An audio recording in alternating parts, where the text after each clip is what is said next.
It's been 8 months since Trump and Kim sat down at a historic first meeting to discuss denuclearization. We have developed a very special bond. Fast forward to today, the business of denuclearization remains far from finished. We still live with a nuclear-armed North Korea. But some things have shifted since June. They could help or hurt Trump and Kim's positions when they meet again in Vietnam. Here's a look at what's in the cards.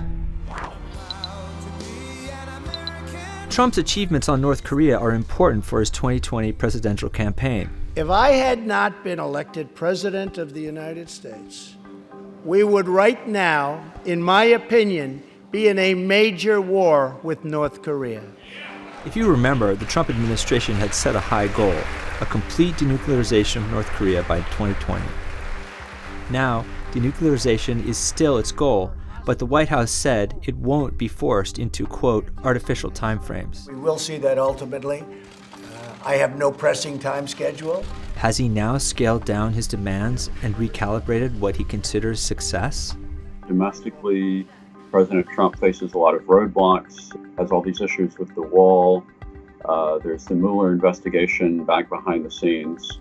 And so he's actually engaging with Kim Jong Un at a moment where he has a lot of weakness and he's looking for a victory. One could say that Trump is trying to be more realistic. But Trump's critics fear that the president will be tempted to settle for a quick deal. What we've seen is indications from Special Envoy Began and Secretary Pompeo, I think, of a number of issues where the U.S. is lowering the bar for North Korea to comply. Analysts say a quick but flawed deal could work in North Korea's favor. Kim could take small, not so meaningful steps in exchange for bigger concessions from the U.S. There are other players who are key in the overall process: China and South Korea. China is North Korea's longtime ally and its biggest trade partner. It has by far the biggest leverage over the North, and Washington needs Beijing to help pressure Pyongyang to give up its nuclear weapons. But Trump's trade dispute with China has complicated this goal, while relations between Kim and Chinese President Xi Jinping appear to be warming. Last month, Xi and Kim joined forces to pressure the Trump administration to compromise in order to get a denuclearization deal. And then there's South Korea. From the get-go, South Korean President Moon Jae-in was the matchmaker of Trump and Kim.